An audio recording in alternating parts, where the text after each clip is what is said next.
you're not under arrest. Right. You're not in custody. You're Right. free to leave. So just want to make sure Right. we're clear on that. Again, I appreciate you coming in. And Yes, sir. I can imagine that you were probably getting tired of telling the story over and over and over again. But I would kind of like to start when you first met Michelle, because I know there's a lot of history there. Right. This is Mark Castellano, currently under interrogation at the Houston Police Department regarding the missing person case of Michelle Warner, his ex-girlfriend. Mark and Michelle initially met while working at the same medical firm in 2008. Michelle, who was already a single mother, had her second child with Mark a year later. However, a few months after their son Caden was born, Mark ended the relationship when Michelle secured a permanent position at a law firm in 2012.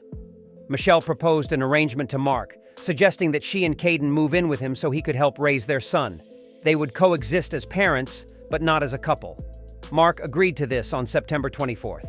However, Michelle failed to show up for work on the same day, prompting her employer to contact her multiple times without any response. Michelle's ex-husband then informed her brother, Dave Chiffon, about her absence. Dave tried calling Michelle but received no answer, so he reached out to Mark. Mark informed Dave that he had an argument with Michelle on the night of Saturday, September 22nd, which led to her leaving. What worried Mark even more was the fact that Michelle left without taking her car and, most concerning, abandoned their child, Caden. Mark confessed to Dave that he had no knowledge of Michelle's whereabouts. Subsequently, Michelle was officially reported missing, leading the police to conduct a welfare check on Tuesday, September 25th. Unfortunately, Michelle was not found at her apartment during the inspection. Authorities noticed that the hard drives were missing from the computers, although no evidence indicated any harm to Michelle. Detectives also observed a note left by Mark on the bathroom mirror stating, "Caden and I are gone. You can have the apartment all to yourself. I am taking the car since you can't pay it, and I now owe my dad $3,000 because of you. Get it refinanced through your wealthy father and remove my name from it. You are welcome to see Caden, but since you are on a drug-filled weekend, I guess you won't call since Grandma called and said you turned your phone off. I will get you drug tested this time."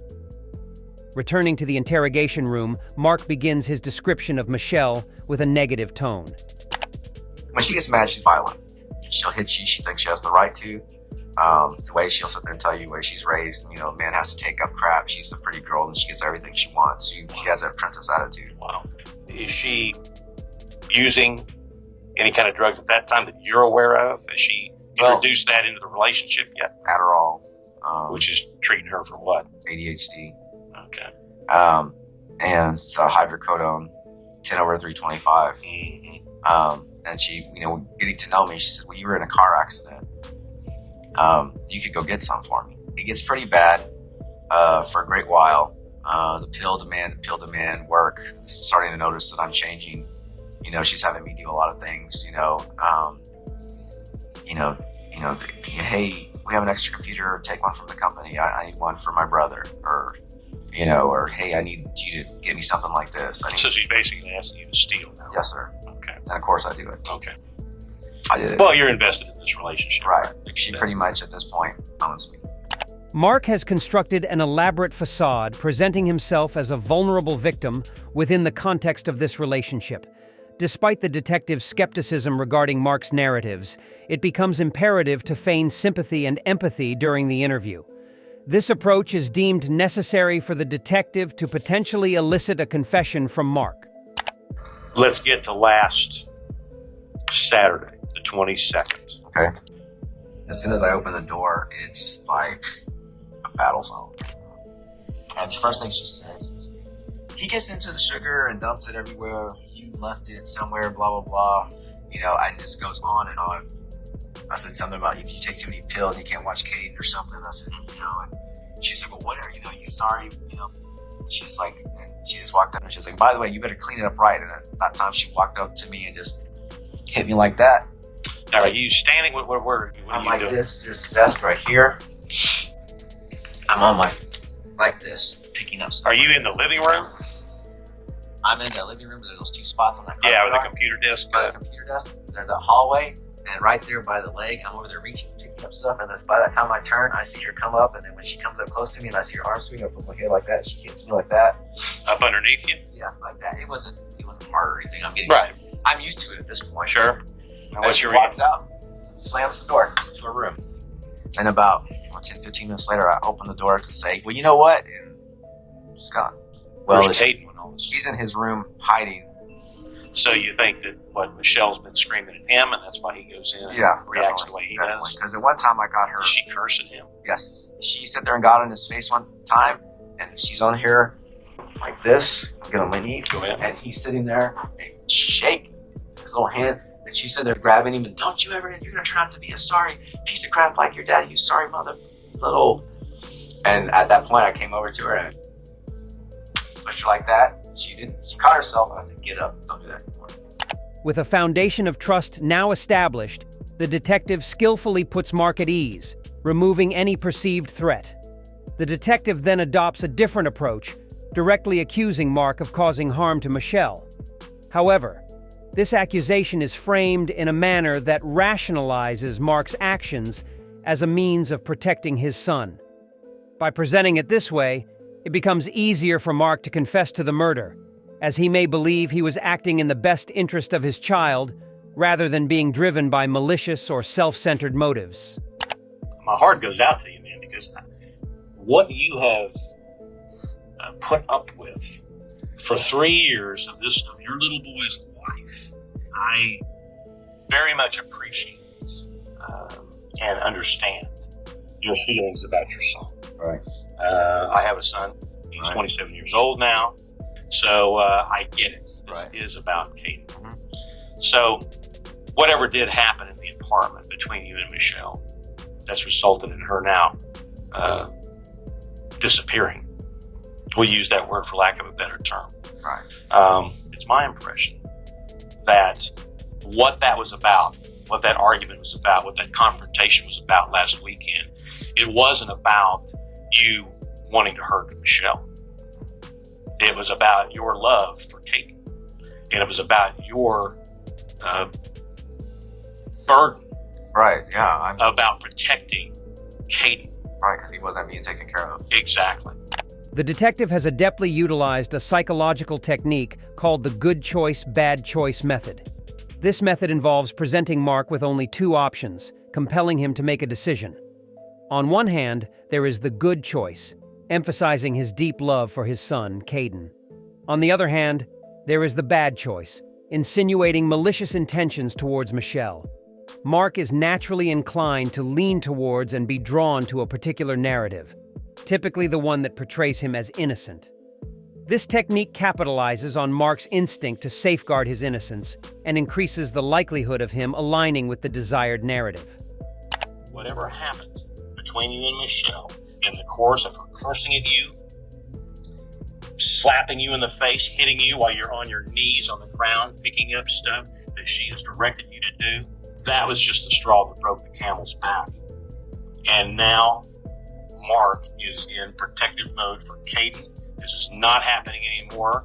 Michelle is not going to harm my son anymore, either emotionally or physically or verbally or in any way, shape, or form, and I am going to have to resolve the problem now. This is the opportunity to talk about all those things, because you've told me. You've already told me. You've laid the groundwork for what happened in that apartment, and I'm on board with you.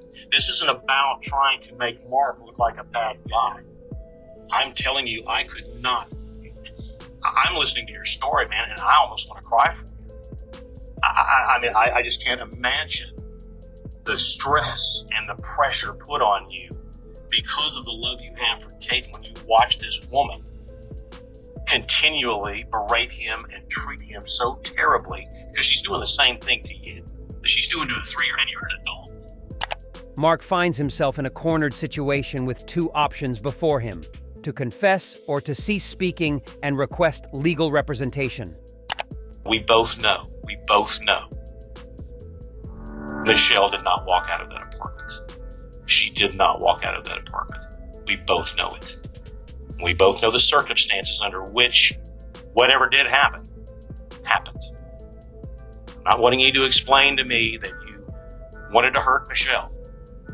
I want you to explain to me what you felt like you had to do to protect Kate. So I want you to be honest with me and tell me what happened.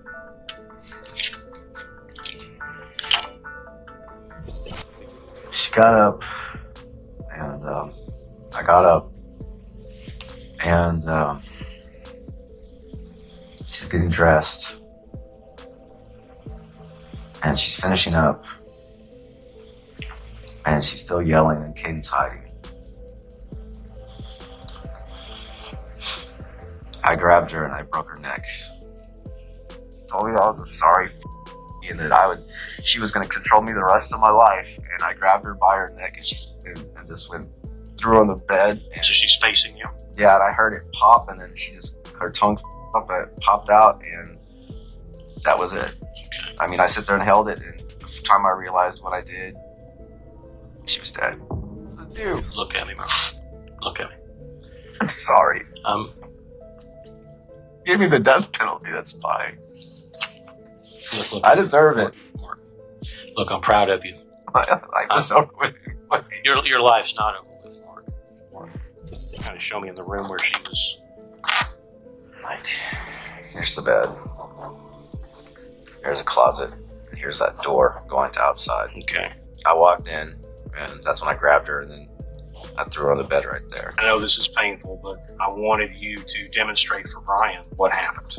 I push her, and then grab her, and then fall down on the floor. I know you're not going to do it because I got my brother Phil here to help me out. All right. And then I sit there. And then what did she do? But when she fell down, I heard that, and then her tongue stuck out, and I just was. The police obtained surveillance footage from the vicinity of the apartment complex, capturing Mark's presence in the early hours of Monday morning, specifically at 3:21 a.m. The footage depicted Mark dragging a large container towards Michelle's car and making multiple trips back and forth. At 5:41 a.m., he was still engaged in these activities before eventually leaving at 6 a.m. During a search near Mark's parents' residence, law enforcement discovered various items in a dumpster. These items included a Pampers box, Mark's business cards, sunglasses, a cut-up credit card belonging to Michelle, clothing, and a bundle of black tape. In the sentencing phase of the trial, Mark's defense argued that his case fell under the category of sudden passion. In Texas, sudden passion can be presented as a mitigating factor during the punishment phase but cannot be used as a defense in murder cases. The jurors had the responsibility of determining whether Mark was provoked to such an extent of fear, rage, or resentment that a reasonable person with an ordinary temper would not be able to maintain composure in a similar situation. If successful, this argument would result in a reduction of the maximum punishment for murder from life imprisonment to 20 years, with the possibility of a minimum sentence as low as 2 years. However, the jury did not find Mark's case to be one of sudden passion. As a result, he was sentenced to 27 years in prison, with eligibility for parole in 2026.